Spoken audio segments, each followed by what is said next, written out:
Dhaka Uttara milestone school and college একটা চেনাজানা নিরাপদ ও নিরীহ পরিবেশ, যেখানে প্রতিদিন হাজারো শিক্ষার্থী আসে স্বপ্ন নিয়ে। কেউ ডাক্তার হবে, কেউ ইঞ্জিনিয়ার, কেউ বা শিক্ষক।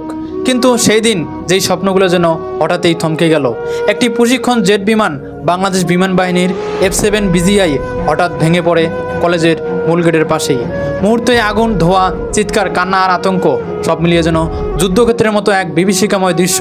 সেখানে এক সেকেন্ডের আগেও কেউ হয়তো বইয়ের পাতা উল্টাচ্ছিল, সেখানে এখন বইয়ের বদলে রক্ত, ধোঁয়া আর জীবনের শেষ চিহ্ন পড়ে আছে।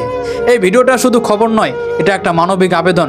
প্রিয় দর্শক, আপনারা যারা সুস্থ ঘরে ফিরতে পেরেছি, তারা কেমন করে দূরে বসে থাকতে পারি? আজ যারা হারিয়েছে সন্তান, যারা খুঁজেছে সহকর্মী, যারা হাসপাতালের করিডোরে কাটছে, তাদের কষ্ট আমাদের নাড়ায় না? দুর্ঘটনার দিনটা মনে করিয়ে দেয় জীবনের কতটা অনিশ্চিত। সকালে যাদের বাবা মা স্কুলে নামিয়ে দিয়ে কাজে গেছেন, বিকেলে তারা ছুটে ফিরেছেন হাসপাতাল বা মর্গে। একজন বাবা বলেছিল, আমার মেয়েটা বলেছিল, আজ টিফিনে আমার প্রিয় খাবারটা দিও। সেই টিফিন এখনও খোলা অবস্থায় পড়ে আছে ধ্বংসস্তূপে। আমরা বলি শিক্ষা জাতির মেরুদণ্ড, কিন্তু সেই শিক্ষা যদি অনিরাপদ হয়? একটি নিরাপদ শিক্ষা প্রতিষ্ঠান মানেই কেবল ভালো শিক্ষক, ভালো ফলাফল না, নিরাপদ পরিবেশ, সঠিক পরিকল্পনা আর প্রতিটি শিশুর মুখে হাসি ধরে রাখার দায়িত্ব আমাদের সবার। এখানে কারো কোনো দোষ প্রমাণ না করে আমাদের ভাবতে হবে, আমরা কি যথেষ্ট প্রস্তুত এমন অনাকাঙ্ক্ষিত দুর্ঘটনার জন্য? এই মুহূর্তে শুধু সমবেদনা জানানো নয়, আমাদের দায়িত্ব গভীর। কেউ এখন হাসপাতালের বারান্দায় বসে অপেক্ষা করছে, কেউ হয়তো আইসিইউতে বসে স্বজনদের জন্য দোয়া করছে। এখন দরকার সাহায্য আর বাস্তব সহায়তা। সরকার সহায়তার টিম দিয়েছে ঠিকই, খুলেছে হটলাইন, তবে আমরা কি শুধু স্ট্যাটাস দিয়ে দায় শেষ করব, নাকি কিছু করব? আপনি যদি আশেপাশে কাউকে চেনেন যিনি ক্ষতিগ্রস্ত, তাহলে পাশে দাঁড়ান। শুধু টাকা আর সাপোর্ট না, একটা ফোন, একটা আলিঙ্গন, একটা আমি আছি বলাটাও অনেক কিছু।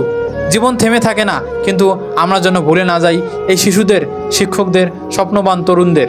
তারা আজ আর নেই, তাদের হারিয়ে আমরা যেন আবার ঘুমিয়ে না পড়ি। আমরা যেন নতুনভাবে ভাবি, আমাদের চারপাশটা কতটা নিরাপদ, আমার প্রতিবেশী ভালো আছে তো, আমি কি কেবল নিজের জীবন নিয়ে ব্যস্ত, নাকি অন্যের দুঃখেও একটুখানি সময় দেই? আর এই ঘটনা আমাদের জাগিয়ে তোলার জন্য যথেষ্ট। আকাশ থেকে পড়া সে আগুন যেন জ্বালিয়ে দেয় আমাদের বিবেককে।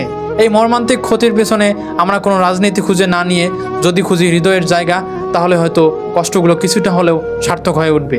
একটি মা আর কখনো বলবে না, তাড়াতাড়ি ওঠো, স্কুলে যাওয়ার সময় হয়েছে। একটি বাবা তার অফিস যাওয়ার আগে সন্তানের টিফিনে হাতে ধরিয়ে স্কুল গেট পর্যন্ত নিয়ে যাবে না। একটি ছোট ভাই আর বলে উঠবে না, ভাইয়া স্কুল থেকে ফিরে এসে খেলতে যাব।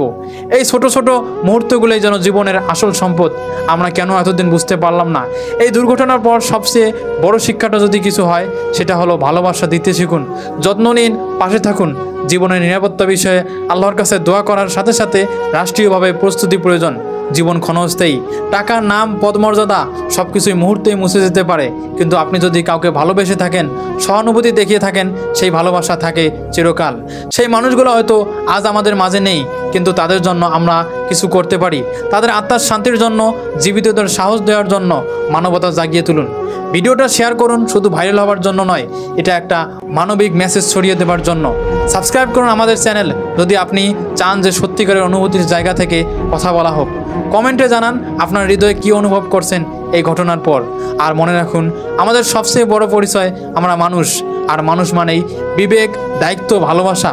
মাইলস্টোন কলেজে যে অন্ধকার নেমে এসেছিল, সেটা যেন আমাদের চোখ খুলে দেয়, যেন আমরা আলোর পথ খুঁজি, যেন আমাদের ভবিষ্যৎ প্রজন্মরা নিরাপদ, মানবিক আর বিবেকবান এক সমাজে বড় হয়।